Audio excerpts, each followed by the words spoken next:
Overview of some of the work I've been doing lately, and ideally, what I would like from you is when I finish, or even you can stop me as I'm speaking. We can have a discussion. So you ask me some questions, and I will try my best to answer them.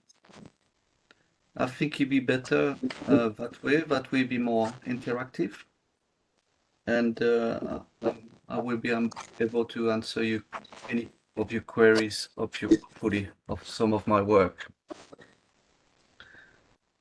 I'm gonna present you a part of what I'm doing, and I'm gonna discuss the rest as well. And if you want further details on over my work, feel free to ask. Okay. So we're gonna look about the sensors and robotics applications that I've been working on. So first, I started like a few years ago, and we started doing drones. As a matter of fact, we were, I think, the first university in the UK to have a full-on operation manual, drone professional pilot licenses. And as soon as we got that in place, things happened very, very quickly for us. So within like a couple of months, we were contacted by a university, Bangor University in South Wales, and they were interested in monitoring natural gas emission in marshland.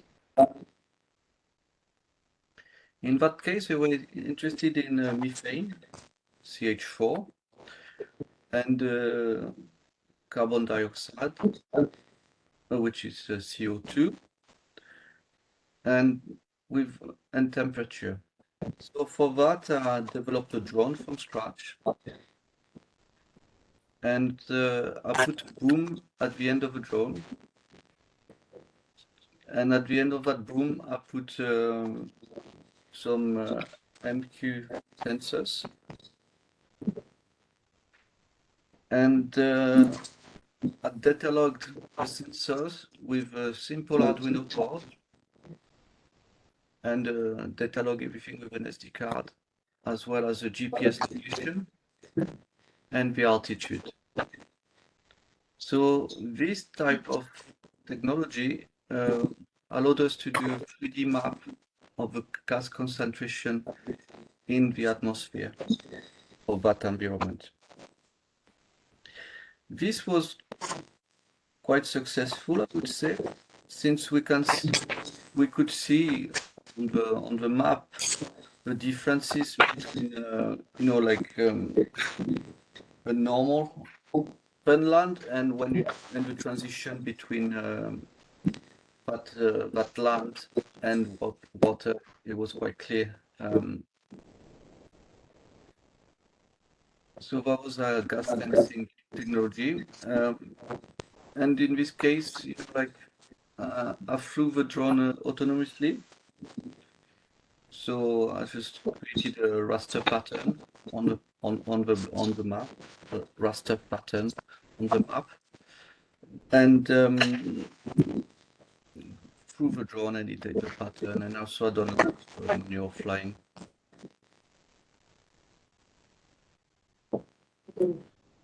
Another application that I had to work on was part of a large European project.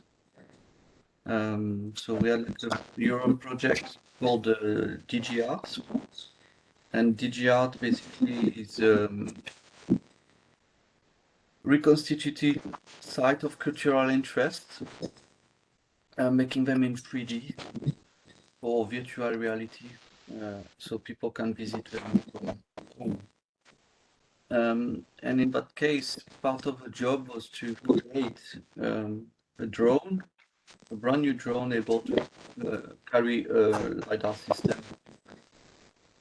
Typically, when you want to deploy a LiDAR system, because those are quite heavy, the drone becomes very, very heavy very quickly.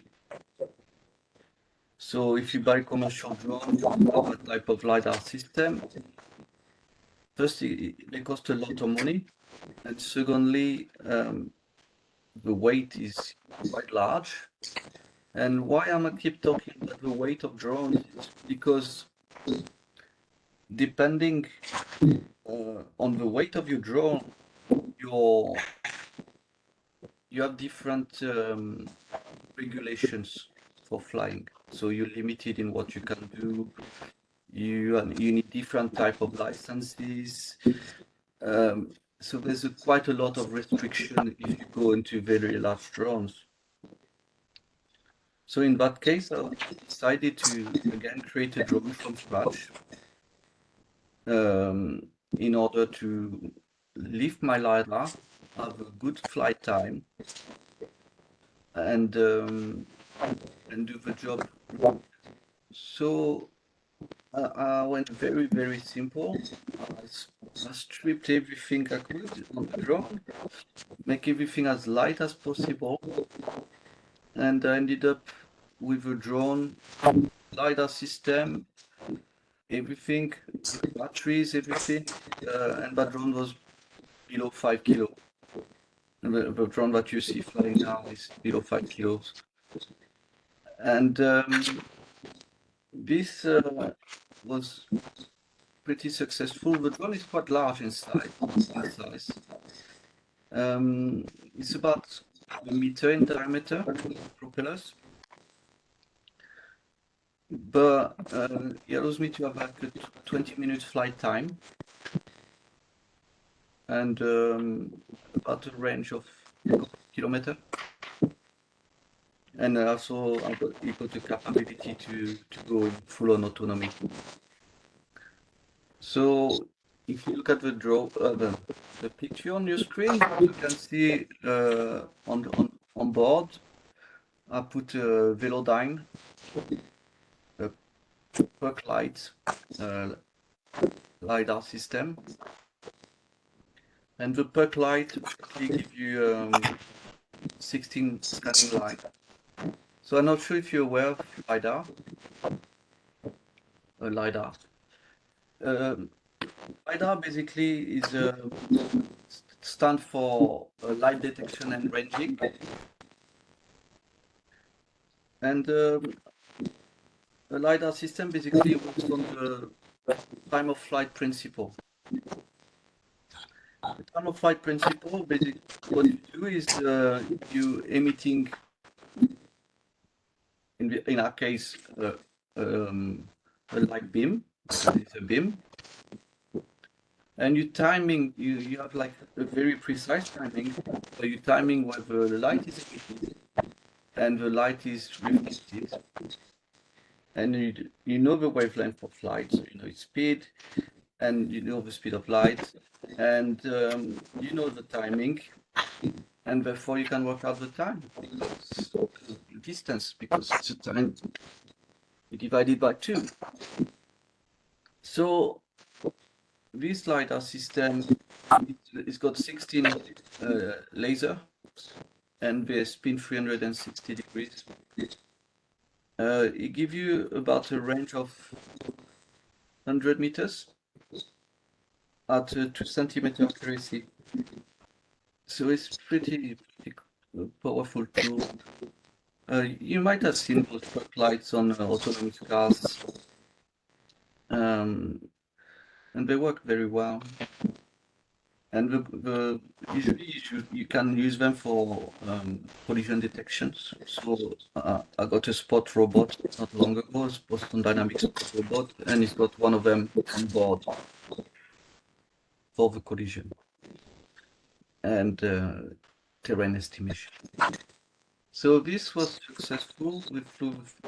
Also, what we done for the same project, we developed some land robots. part of that, we were very, very interested in monitoring the positions of robots to in different type of environments, because as you may know, once you are indoors or things like that, or you got bad GPS reception, you lose your localization accuracy. So we looked at something called ultra-wideband technology. Ultra-wideband is basically you got some beacons that you place around your room, and you got a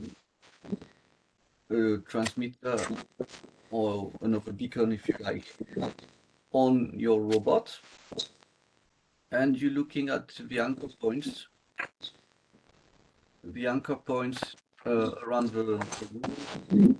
You know how much they emit because you're setting up, and you know how much they emit, you know their range, and by triangulations you can work out the position of your robot. So that worked really well, and part of that we were quite interested in knowing, because we're developing algorithm based on that, and the idea was to like a black box algorithm that you can deploy on any devices in order to work at its best location. So what we did is we developed a new way to have a ground control point, basically. So we got a ground. And for that, we decided to use a RTS, a robotic sorter station, which allows us to track the robot or the drone very accurately. In the case of a drone, we could do 800 meters in line of sight at about 5mm accuracy in X, Y, and Z. So we could locate very, very accurately where our robots are. And that allowed us to validate how accurate our extended camera filters algorithm and sets of speed worked. So part of that project, first of all, we didn't try in the air first. First you try on the ground. So we developed a couple of robots for that project. The one on the left is just a simple skid steering robot. 4 motors, 4 wheels, skid steering. We use the encoders as a sensor input, as well as WB. We use the Velodyne LiDAR as well as an input to our algorithm. And of course, we got some IMU, like inertial measurement units. In this case, we use a BNO055, which I really like that IMU simply because it's got command filter built in, which give you like a direct output of your angles without having to do any heavy maths. The robot on the right got a bit more kits on board. So we got a Z stereo system camera, which allows us to do binocular visual odometry. And I don't know if you know about binocular visual odometry, but basically, as you're moving, you're looking at images. So first of all, we got stereo vision on board, which allows us to scale because we can compute depth on stereo. So I don't know if you do much computer vision, but basically think of it as your eyes. You put your finger, you point your finger in front of your eyes like that. You blink one, you close one eye, you close the other eye, and you keep looking at your finger. Well, it seems that your finger has moved, but in reality, your finger has been static, of course. And it's just because you could do two different point of view from your eyes on that finger, which give you two different perspectives. And if you use that as a base theory for your stereo vision computer stable vision system, you can recreate the human stereoscopy. And that's the principle of stereo cameras. They use the stereoscopy in order to compute depth by triangulations. So you're looking at correspondence point between two images. You can work out the disparity.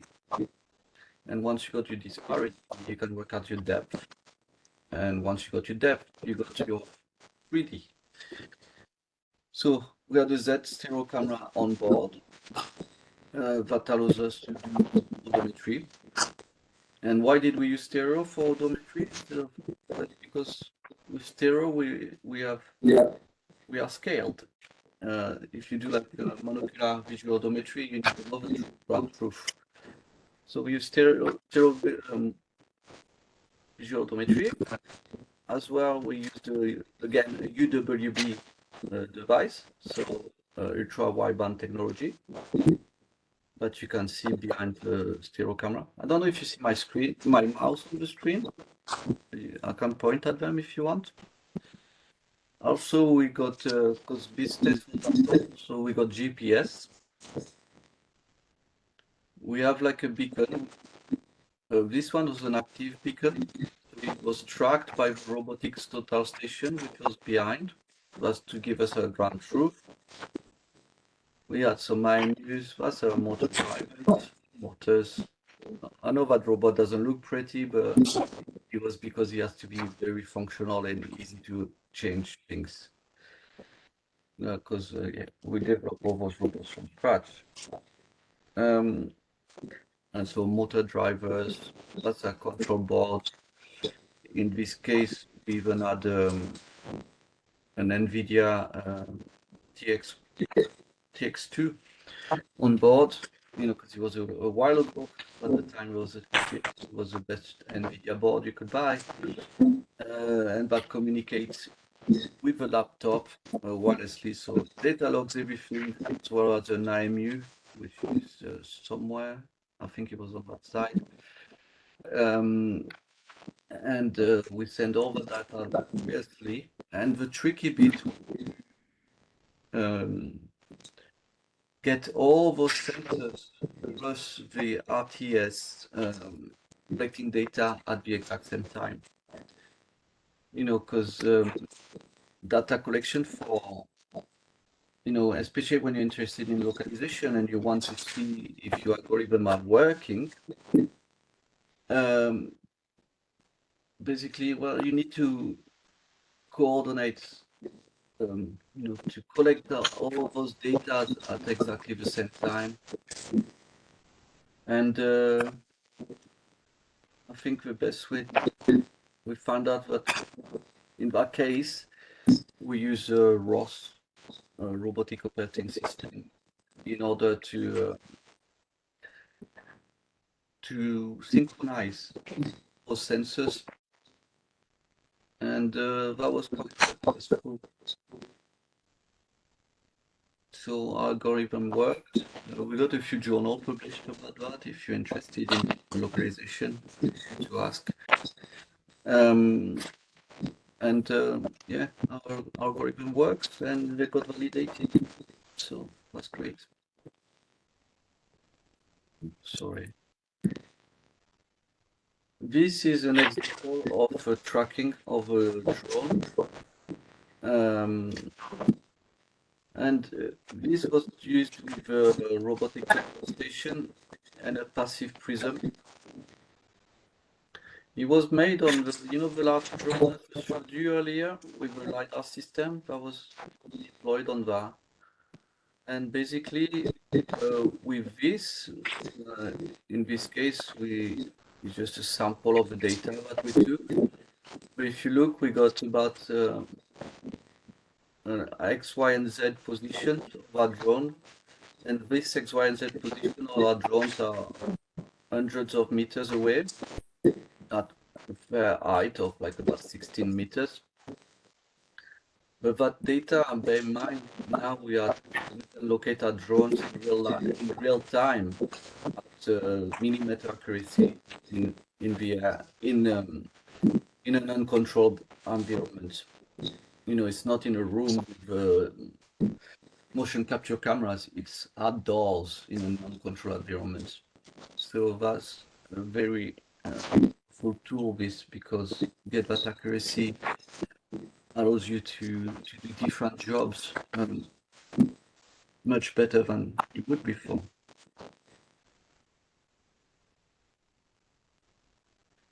Another thing of very much of interest for me, again, is localization. And this one is using a visual SLAM in conjunction with a stereoscopic camera. This was done for a client, and it worked really well. So basically, I got some stereoscopic camera connected to a Raspberry Pi, sending that through like a telemetry radio. So all the processing of the data is done on the Pi, and the Pi is sending that data back to ground station. So the ground station is monitoring. So in this case, we got a 3D positioning. We got our X and Z, and here we got YZ. So it allows you to monitor the position of robots indoor in an unknown environment to centimeter accuracy. So that's a pretty powerful tool. So we're exploiting that at the moment for different applications. So this the GUI that you see on the screen was done in Unity 3D. So all that was coded in C#. The Raspberry Pi was coded obviously in Python, because it makes it easier in Python. And the receiver connected to the ground station, that was coded in C++. So unfortunately, I had to use different languages in order to get that going. But it's just a GUI and this application because the client wanted something nice and simple for visualization. So once we got a localization, it allows us to build some 3D maps, because once we know where the robots are, we can deploy our LiDAR system and things like that in order to stitch the data together. Because I know, like a Velodyne LiDAR, basically they're not really made for stitching data. They're not made for mapping. They're made for collision detection. So in this case, we used LiDAR for mapping because we thought we'd give it a good go. and we managed to map some areas of interest. So in this case, the one on the screen is a site in Greece. Is the town of father of Alexander the Great, which is Philip of Macedon, and we map a very large land with LiDAR as well as structure from motion. Part of that project, we were also tasked to map Neanderthal caves.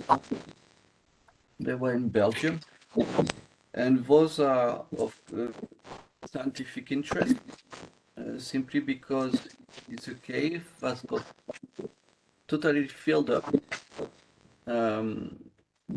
after Neanderthal lived there.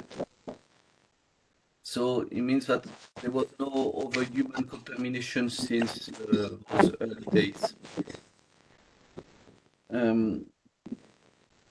So we use drones, develop very small drones from scratch again. I like developing my drones from scratch. And with a simple GoPro camera, and flew them in those tunnels in order to map them. And then I use a technique called structure from motion in order to create a 3D map of the environment.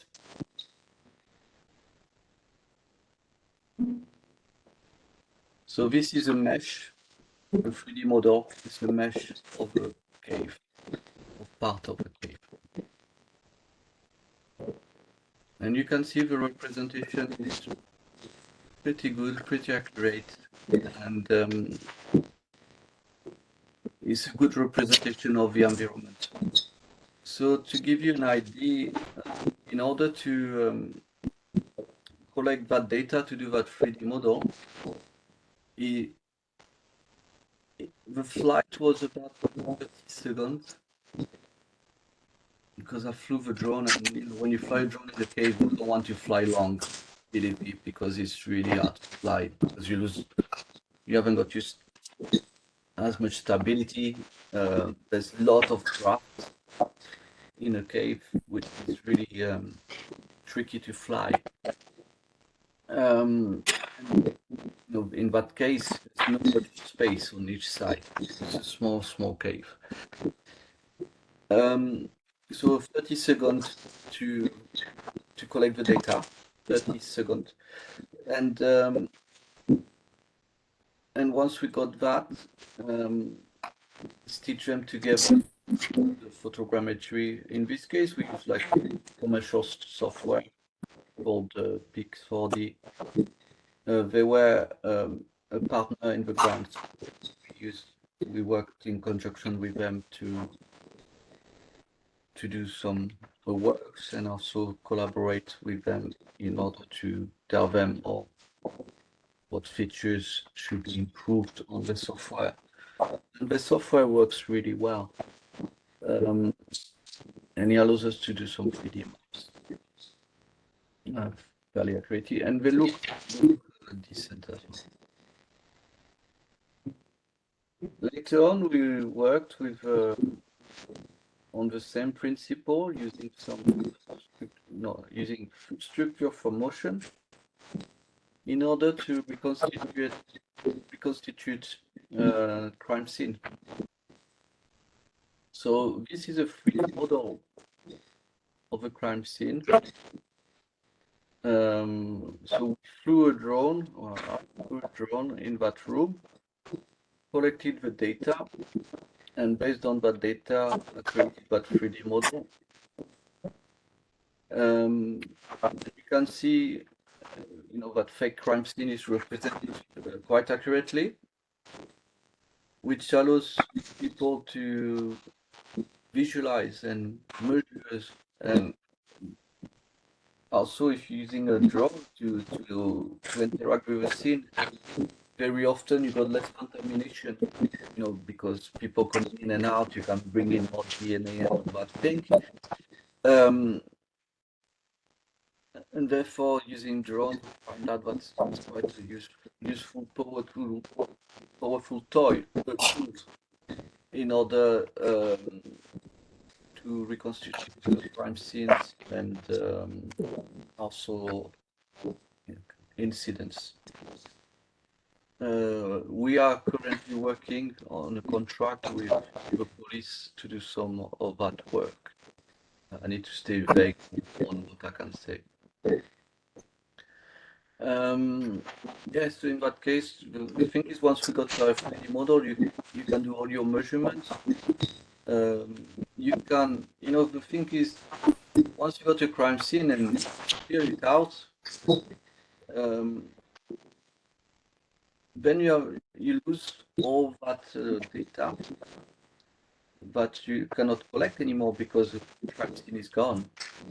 So by digitalizing it, it gives you access to that crime scene for years to come.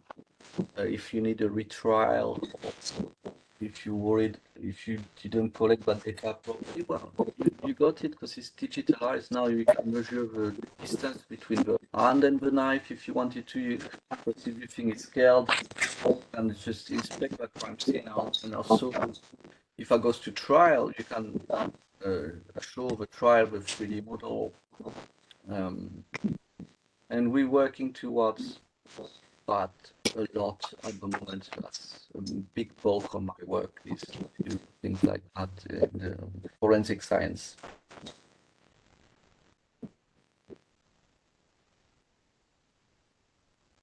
Part of forensics, we will look at the detections of graves. And you see, like here, we got a drone flying, and we got a tracking algorithm that tracks a grave on the ground. And we're using, on this case, we use this GoPro camera and a machine vision algorithm, thresholding based, which allows us to detect that grave, which is hard to see by eye. So we can detect it and we can track where it is. Again, it's about limiting search areas, because you're never going to be able to say, in all honesty, that it's a grave. However, what you can tell the rescuers, the police, you can tell them there's an area that looks different than the rest and is likely to be a grave. So you limit the search areas. When you work on very large areas, that makes a big difference. And out of that, we deployed this in a desert in Kuwait. And in this case, we used different type of technology in order to monitor. We created some graves in a controlled environment, and part of that we look at their position and we monitored them for 13 months. And as we monitor them for 13 months, we used regular flights of a drone. We use thermal imaging, multispectral imaging, of course RGB, like normal cameras, for EM, so terrain elevation. And we used thermal. With the thermal, we calculated the soil moisture. With the multispectral, we calculated the NDVI, so like vegetation maximum. And basically, we were able to detect those graves 11-month post-burials. So we had a controlled area in the Kuwaiti desert. So it was a fenced area, just to make sure we got no contamination. And we created a few graves some were fake grapes. So, and we created different sizes, simply because he was, unfortunately, when it comes to that kind of situation, some of them are dealt with a machine, they dug with machines, some of them are dug by hand. So we were interested to see if we can detect them because of a Gulf War, basically. And yes, it worked. There was some sample grapes as well. We just dug them up, we put nothing in there. And we got some with different amount of chip inside. And it's still successful. As a matter of fact, I submitted, got a journal published, and I just submitted another one on Sunday. So if you're interested in that work,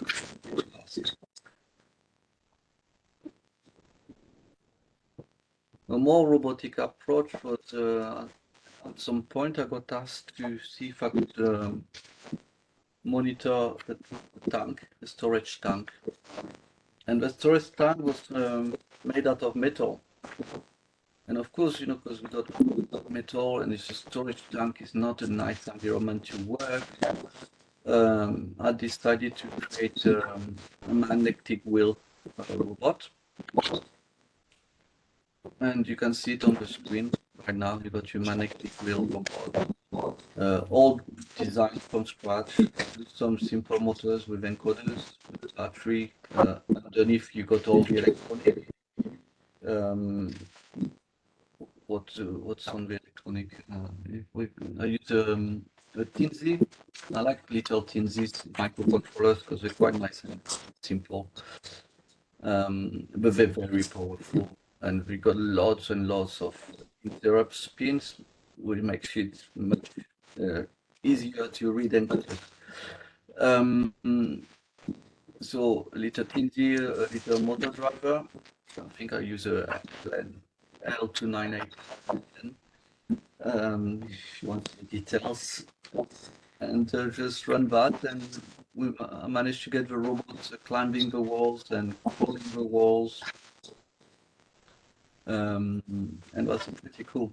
And that way allows you to do remote inspection in those tanks without getting in the tank. For the robot in, you don't have to build a scaffolding. And you can be very, very close to the circuit. So for that, we were looking at the detection of coating thickness and also visual inspection, of course. And that project was quite successful. The robot was working well, and the job it was meant to do. Yeah. Of course, once you start deploying robots and things like that, very often you may find that the problem is collecting data. Collecting data, it's easy for some application, but for other applications, it's very complicated. Not complicated, complex. What do I mean by that? Well, I told you I live in Liverpool, UK, yeah? In this case, we were interested in wildlife monitoring, especially elephants and rhinos. As you can imagine, we don't have many wild elephants or rhinos in Liverpool. We got zoos, don't get me wrong, so we use the zoos, of course. But at that point, I was like, okay, why not create a virtual environment where we can fly virtual drones and collect data, make the drone fly exactly like you would fly the drone. So I coded like waypoint navigation, I coded waypoint, circular motion, raster patterns. You can even fly it with a PS4 controller. So and you got your full-on environment. And I set it up. You got the view from the drone, you control the gimbal like you would do on a normal drone, and you collect the data with the same camera parameters. I set up the same camera parameters as a normal drone, like as a drone of interest. And that is quite a powerful tool because it allows us to fly those environments. We can put 3D models of those elephants, rhinos, into an environment and test our algorithms by flying those drones in the virtual environment, checking a video feed from the fake video feed from the drone, and see we can test our algorithm from our lab without having to deploy. And of course, once we know the algorithm, we got a good baseline for our algorithm, then we can deploy in real life. So I think using synthetic data like search is potentially a very powerful tool for the future, simply because it allows you to collect data that you wouldn't normally be able to, or you would struggle doing. And you can prepare for missions. And part of that, we want to do some wildlife monitoring, as I said, it was like for a UKRI grant. And we use like thermal imaging. In that case, we were tracking some elephants. Yeah, and we used thermal imaging for that, and it was successful. We use it to track elephants, spider monkeys. Forgot rhinos. I think we done orangutan as well, so look at the nest. All that. This one is from the ground. We done a lot of things from the sky as well, where we can track those animals very accurately or detect. Oh, and lemurs in Madagascar. So the idea is to monitor wildlife, basically to check wildlife, how they move, where they nest, how many of them is there. And we're just writing another project on things like that at the moment.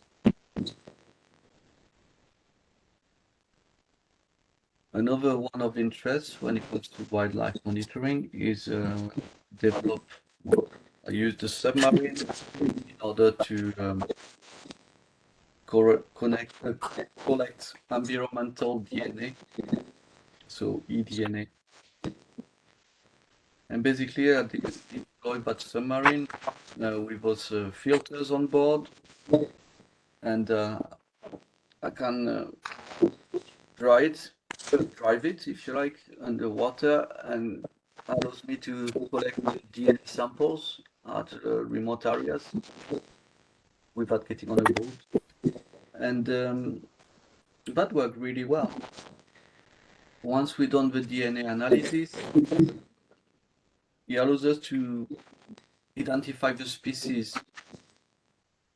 in that water, and also knowing exactly, not exactly, we're knowing the percentage of that species within that water. So it's a very powerful tool for wildlife monitoring, because you fish stock, wild fish. You don't know how many wild fishes there are in the world, and you don't know if a species might be in danger from overfishing, things like that. So this is a very powerful tool that we're about to exploit again very soon in order to monitor ports and how healthy the wildlife is within those ports. And what can we do to improve that, to make it more healthy, so we got a nice ecosystem going without any damage. And that's it for me. Of the projects I work on, if you're interested, is I work on the motion capture system for sport injury rehabilitation using virtual reality, where we're just grabbing the motion of a football player, for example. So we check how much his ankles are moving uh, as they're running and avoiding fake avatar uh, running towards them. Yeah, I do a lot of forensic work, a lot of DNA work. Um, but when I say I do, I develop things with experts in those fields. That's what I do typically. I don't do DNA. I don't do wildlife. I work with experts in those fields. And those experts, they tell me, Fred, I need that. Can you do that? And basically, I developed solutions for them. And they apply the solutions for the subject area. So I'm not an expert in wildlife monitoring or DNA collection or whatever I showed you today. I'm a guy who's developed the robotic system or the sensor payload in order to do that monitoring. Yeah, that's it for me. Do you have any questions? Thank you, Dr. Frederic. I have a question on the brain detection. Yes. How do you detect a brain? Because from the picture that you share with us, I just can only see purple and yellow only. So what pictures are you using to detect a brain? Oh, sorry. Can you type that? Can you type some of that, please? Because I couldn't hear it very well.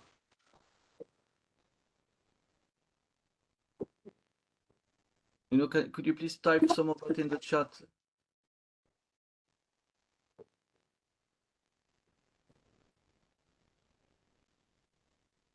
Um,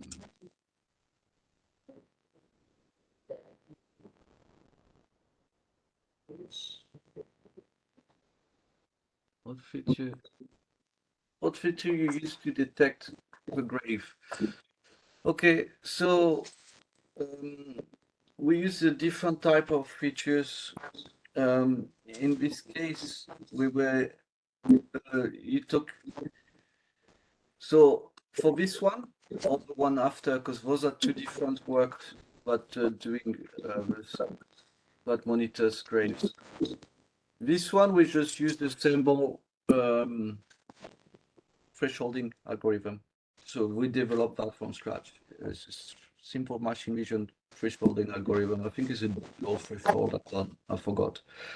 You know, like higher, lower value, and just tracking that. Surprisingly enough, it works really well. Because those algorithms sometimes are strange. That's published.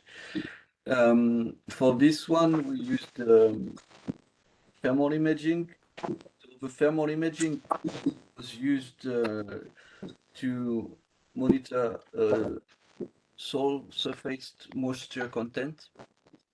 So we could measure the moisture content. Also, we used MSI, so multispectral imaging. And that multispectral imaging can show us the soil disturbance as well as the vegetation growth. So this arid environment, it was quite interesting to see that vegetation was growing more in the areas what had been dug up. This could be due to the moisture content of the cadavers. Oh, and what else do we use? Part of the STEM project, we use a DEM, digital elevation maps.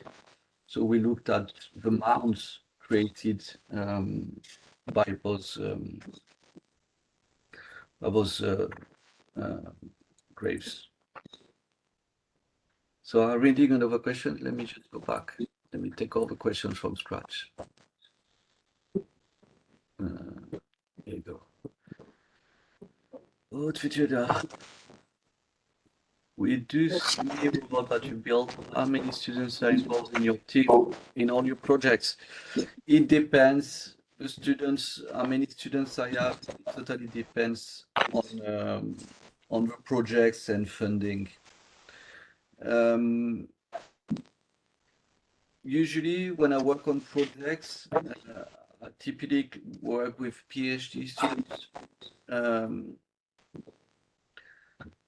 At the moment, I've got only 4 PhD students. So at some point, I had like 11 or 12. So they graduate and move on. Also, again, depending on the size of the complexity of the project, we got RAs, research assistants. But typically, I use those people for doing things I don't have time to do. Or I use an array, for example, in a subject area that I'm not really good at. So I got an array at the moment working on forensic science. Because again, I'm not a forensic science expert, but I know how to develop solutions for forensic science. So I'm working with an array. So the array is dealing with all the forensic sides of my work.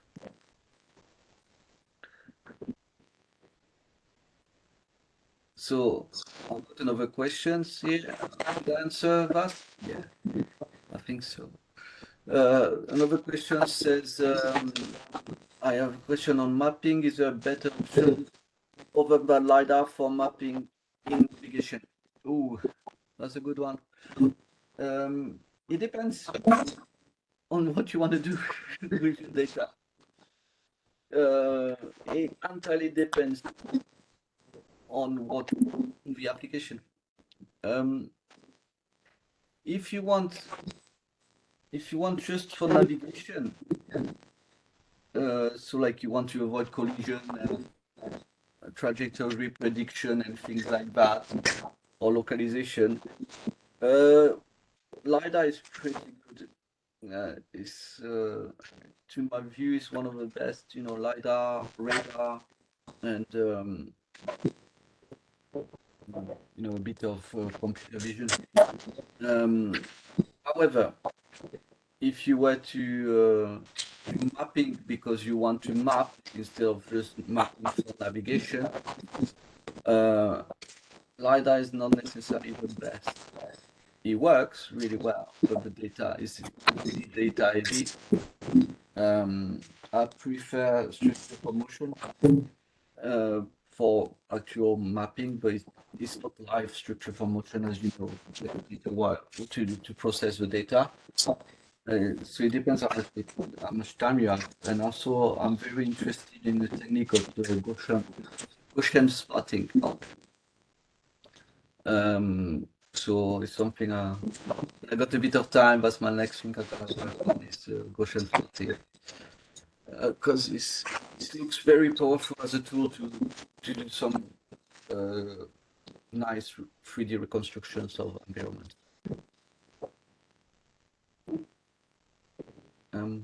Any other questions?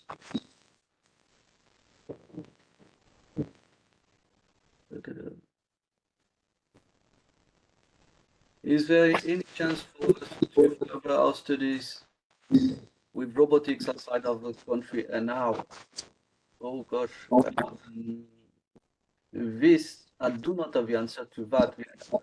What I can tell you is, I think so. You can, of course, further your studies outside your country.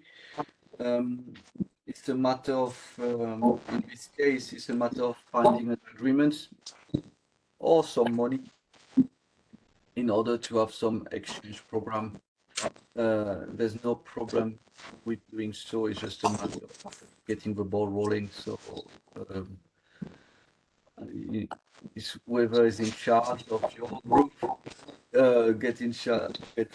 in touch with myself, and we try to find a way to find some money for you guys to come, because it's not about just going to the country, isn't it, to study. You need to be able to live comfortably while you're in that country, while you're studying. But in theory, there's absolutely no problem um, doing so. We are currently developing a robotics and AI program as a master that should be running mostly September after.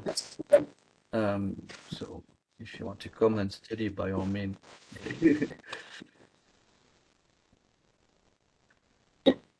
So there's another question. I have a question, but so far the application focus on controlling and taking input from a single robot. Are there any plans to make a multi-robot system? Yes, we've done that. I'll just show you part of my research. But, yeah, we done like synchronized drones flying. That was a long time ago, before synchronization of drones didn't exist. So yeah, we done synchronization of drones. So we got multi drones flying at the same time. And it was some weird application. It was basically we were trying to deploy a drone to land on water, and wanted the drone to land on water because we wanted the drone to deploy a submarine. So for that, we didn't want to fly a large drone with a submarine for too long. So we had to synchronize a recognition drone. So I would go above the water with a stereo vision system. We map the water surface, so we know the wave height. If we estimate that the wave height is safe, we send a message autonomously to the other drone, who comes back, who comes to the same GPS location and land on water, while the recognition drone flies away. So we don't have synchronizations of robots, like in form of drones. But typically, I don't really have to deal with that kind of. I've never had anyone asking me, "Oh, can you do multiple drones?" You need to have the right applications.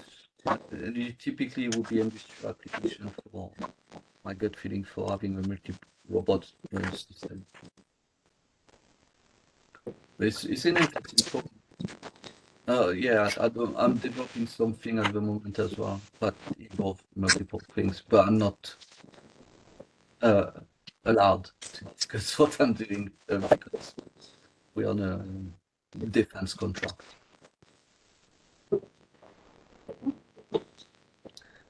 Do you have any other questions?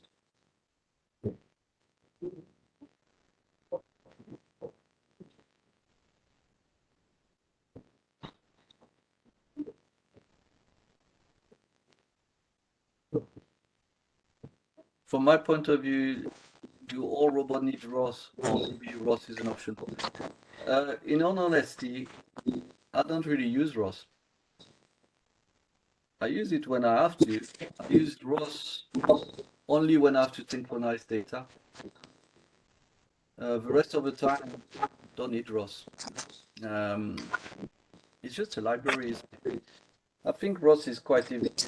As in, it's hard to deploy. It's not like intuitive, because again, bear in mind, when I develop robots, I develop them for people who don't know robotics. And running a ROS robot, if you're not a robotic expert, can be quite tricky. Me, I like developing robots that anyone can use. You know, like you don't need to have a PhD in robotics in order to use that robot. You don't need to type any lines of code to deploy that robot. That's what I do when I develop things. I don't I develop them with the end user in mind.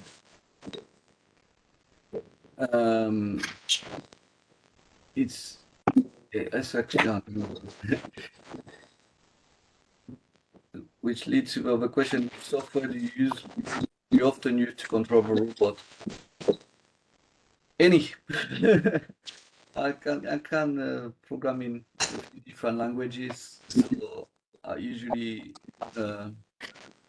I like C++ and C Sharp, but I'm learning Python at the moment for fun.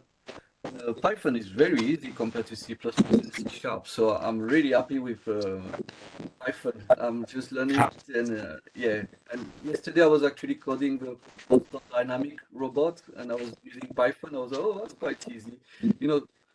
Because the problem with C++ and C Sharp is libraries. To install a library is a nightmare very often. So like, yeah, I'm very happy with Python because it's so easy to integrate libraries. So yeah, I use any software, and I code everything from scratch, so I don't mind. And if I don't, I like MATLAB as well. MATLAB is a nice, nice software. MATLAB is very much like Python to me. I'm okay with all those languages. I don't like a lot of work in Python. Is it possible to do SLAM without ROS? Which one is better, with or without ROS? Usually what happens is ROS is just sending you packages. So like both algorithms are the same, whether you run SLAM with ROS or without ROS, it's the same thing. Yeah, I mean, I'm doing some SLAM at the moment with developing SLAM algorithm at the moment. I don't use ROS at all. I'm just using Python, OpenCV, and Open3D. You don't need yeah, you don't need ROS if you don't want it.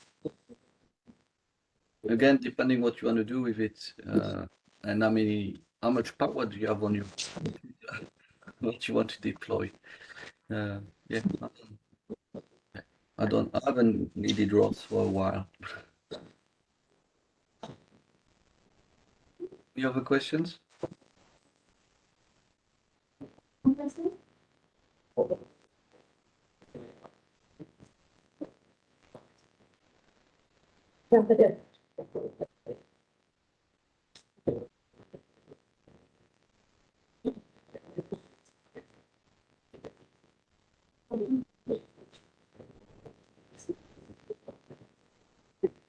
Okay. What I can say is I'm always happy to collaborate with people. As you can see, I do a lot of different. But I just showed you just a small part, the robotic part of my work. Do a lot of 3D development, like developing scanners and all that stuff from scratch because I like that stuff. So like my point is, if you got any applications that you think of and you may struggle developing it, or you have an idea and you don't really know how to get it started or whatever, you feel free to contact me. I'll be happy to help you get started or push you in the right direction. And if you want, we can collaborate fully where develop it for you. It's up to you. So I'll be more than happy to work with you guys on any type of application you may think of. I thought I would tell you that because it'd be great to collaborate a bit more.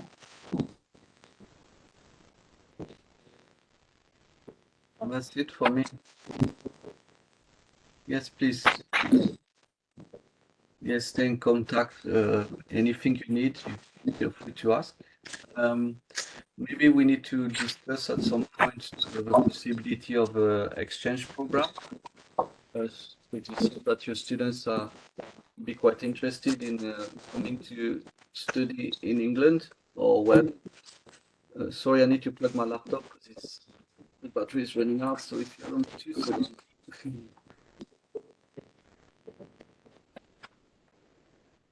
Yes, so please stay in touch.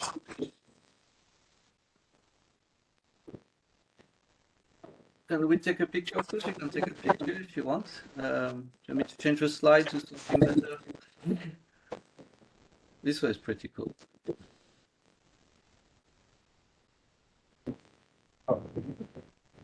Ah, yeah, of course. Escape. Stop. Yeah. Yeah, I can see you guys better now.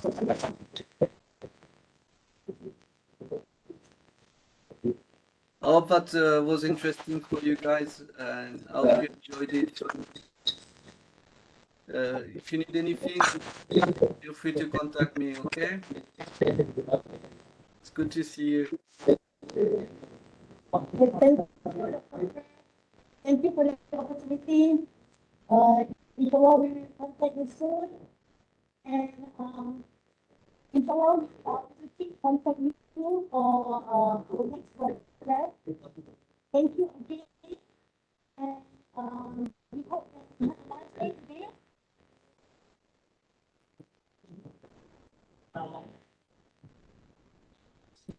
See you guys later. Have a nice day. Have a nice rest of your day. Thank you. Thank you for the opportunity to talking to all you guys. I'm very happy that we could do that. Let's do it again sometimes. You take care. Bye. Bye. Bye.